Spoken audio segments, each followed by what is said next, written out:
Now then, those of you who watch me regularly will know about my friend the school caretaker, or janitor if you're watching in America or Canada. And he's been clearing out for the last couple of days or so this old music department of his school. It seems that they stopped doing that. They've just taken it off the curriculum, and that's the end of that. They did that a few years ago, but they kept a lot of the equipment. I think they were hoping that they could restart it, but alas, it was not to be. Well, the stuff that's come to light is incredible. Two more N2211 cassette recorders came my way. An N2400 stereo cassette deck with built-in amp, that came my way. We found a Sony in there last night. A Sony cassette deck with built-in amp. The speakers clip on the top and bottom of it, and it's a proper hi-fi job with a tape selector and proper old-fashioned analog moving coil VU meters and all that sort of thing. And the remarkable thing is that after being dusted down, it worked. It just went. I didn't get the model number. I meant to have a look, but my friends kept that, so might perhaps be able to do a film about that later. Now, among the other bits was this record player. This is made by Philips. You can probably tell from the shape of the head shell there, which is a GP205 plug-in affair. And it was made in Holland. Now, I'd think that this is probably late 60s, early 70s. It plays only 33s and 45s. And therein is a bit of a clue, because the drive to the turntable on this is via a very fancy servo motor and a belt. This thing thinks it's a hi-fi deck. It's all fully sprung, like a BSR deck. The tone arm has, as well as the main counterweight at the back there, a smaller trimming weight that can be slid back and forth along the arm to best effect. Now there's three inputs possible. You can have from tuner, tape, or of course the pickup. As well as that though, there's a rumble switch and a scratch switch and treble, bass, balance, volume. Now down here is a curious looking gauge that seems to show the stereo balance when it's playing, and it has got quite a good amplifier in it. It can go pretty loud. I should think you could annoy the neighbours something terrible with this. There of course is the tone arm lift and drop. The all-important mains off-on switch is there, and like a lot of this old kit, when you turn it off with this, you do actually turn the mains off. Something like that boom box over there. When you turn that one off, all you're doing is disconnecting the low tension side. The high tension side of the transformer stays in circuit.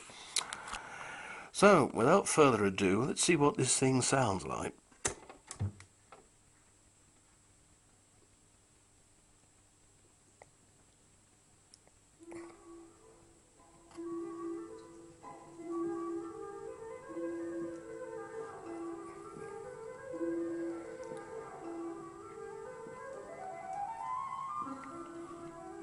Now, that's got the scratch control on at the moment. If I turn it off, you'll hear the difference.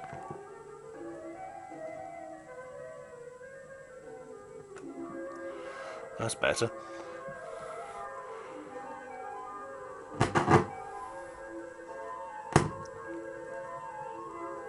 The rumble is a bit too vicious and tends to cancel out some of the bass.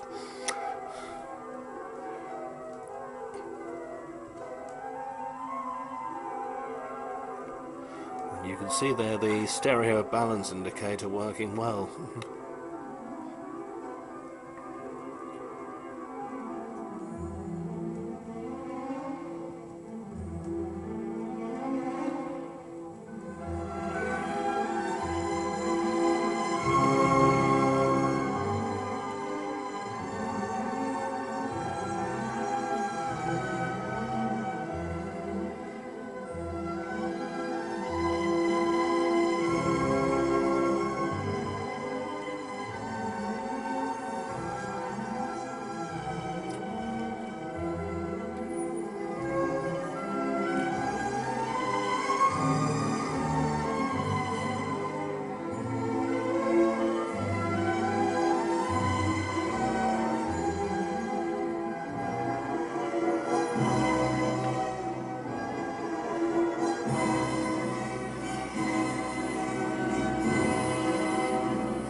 Well, I can tell you this thing has a sound that belies what it is, really. It clearly has aspirations to being a hi-fi deck. And what you've got to bear in mind is that this is only a ceramic cartridge. It's not a fancy thing, really.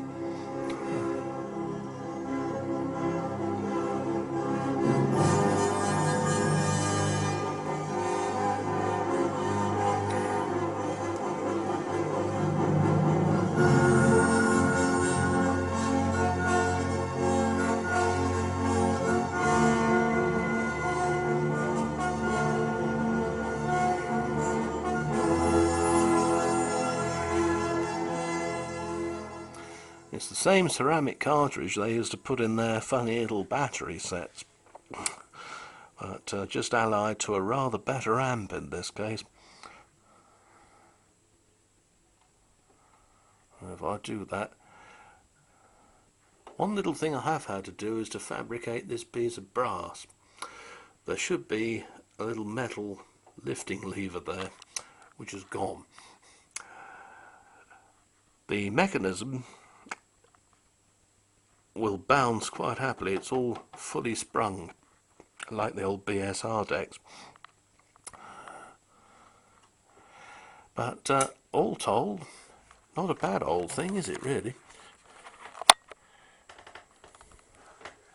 Anyhow, hope you like this refugee from school, and see you again soon, baby.